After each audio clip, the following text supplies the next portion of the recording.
Back in 2017, I made this book tag called the Christmas Decorations book tag.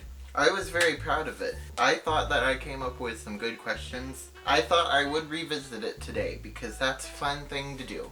Let us begin. Hello, welcome to the video. This is my first tag that I've ever created. I've been wanting to make a tag for a really long time, and then I got the idea for this tag, and I really like how it turned out, so I'm going to be doing it and tagging people later. Now, a lot of you have probably already decorated for Christmas, but as you can see, I have not yet. So this book tag should help that. Question 1 is Christmas tree, and if you know what a Christmas tree is, it's a tree that you put in the middle of your living room. That doesn't go there. Name a book that seems out of place in its genre. A book that seems out of place in a genre.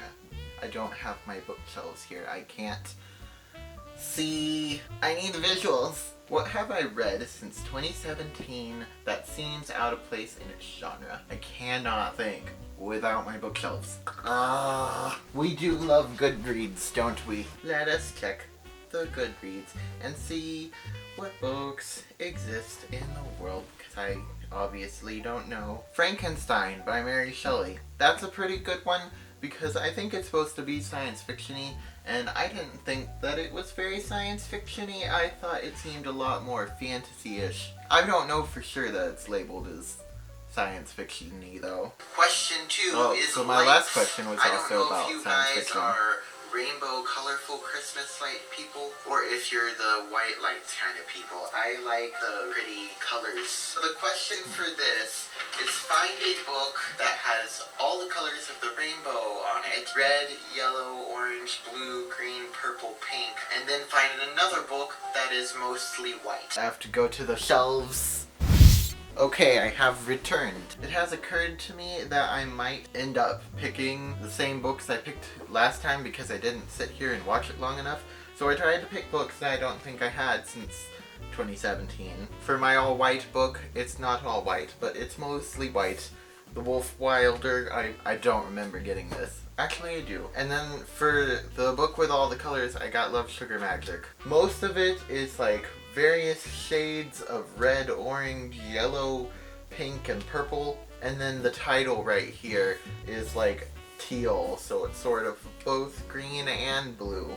This was a struggle. What did I pick last time? All the different colors of the rainbow. I got Scumble by Ingrid Law. Blue font. I almost got that. Here. Question number 3 is The Elf on the Shelf. Name a book that kind of creeped you out, but wasn't really supposed to. Or a book that creeped you out or scared you that isn't classified as scary, horror, or thriller. Back to Goodreads, because that's a difficult question. Book that creeped me out that wasn't really supposed to creep me out. I don't know if it necessarily creeped me out, but Calvin by Martine Leavitt, or whatever that is pronounced, made me feel kind of uncomfortable, I remember. Next we have Stockings. I have no idea where I'm going to hang these. Okay, I don't know what to do with this other stocking, so we're just going to like set it here, both here, or just both here, right? Okay, name a book that had a few really good parts in it, but the rest of it was just kind of boring filler. Goodreads is wonderful. A Connecticut Yankee in King Arthur's Court. I didn't even have to think about that one. As soon as I scrolled past it, that was it. It had a few parts that were fun and funny, and then like in between it, there was like all of this thinking about humans. Stop it. Next we have The Christmas Wreath. Name a book that you are so proud of reading that you could hang it on your front door. I remembered this question, and I thought about it while I was putting this up. I think maybe The Lunar Chronicles, just because I'm not much of a series person. And I still haven't read Winter yet, but I'm hopefully planning to soon because I kind of just wanted to complete it. But I have read Cinder, Scarlet, and Cress, which is a lot, and Cress was a particularly big book for me at the time, so I'm pretty proud of myself for that. Next is Nativity Scene. Name a book that you think is ridiculously underrated. I don't have to check Goodreads for this one. Prosper Rose Children by Jan Siegel. I don't think it's pronounced Siegel, but I pronounce Siegel, so there. It is good. If you like fantasy, if you like really good not urban fantasy, but like magic, if you liked reading stories about kids moving into an old, creepy, magical house and finding magic, and you want something that's like a more complex version of that, read it. Next question is the Dickens Village Pieces. Name a book that has really awesome world building. World building. I never pay much attention to world building. I want to say Prosperous Children. Not going to though. We find new one. We like new one.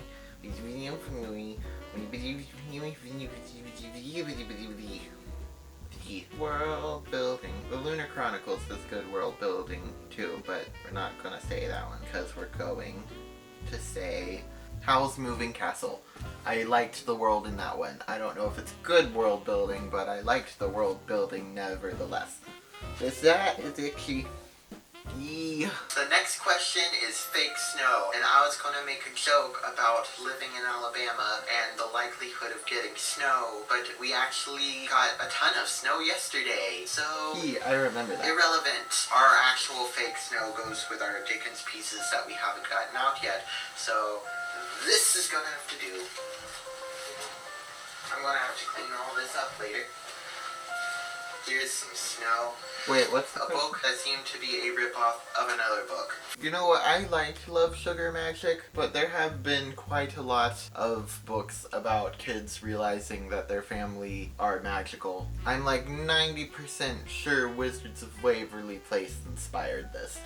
I still like it though, I think. Next we have Menorah. I know Menorah is not Christmas, it's Hanukkah, but it's close enough. So deal with me here. My family is not Jewish, so these candles are going to have to satisfy you. So if you know the story of the menorah, you know there were these people and they had enough burning oil to last for 1 day, but it lasted for 8 days instead. So the question for this one is name a series that seemed to take forever to read. A series that took I don't read many series. I don't read many series at all. But, I don't know why I said but. I was hoping that if I said but, then I would think of something. It's taking me a long time to get through Harry Potter, and it's not Harry Potter's fault. It's just my fault, because I can't seem to ever feel like picking up the next one, even though I like them. So it's taking me literally forever. I'm pretty sure that I finished the second book a couple years ago now and still have not picked up the third one. The next question is the tree topper, the star, or the angel, or the bow, or the cardboard box.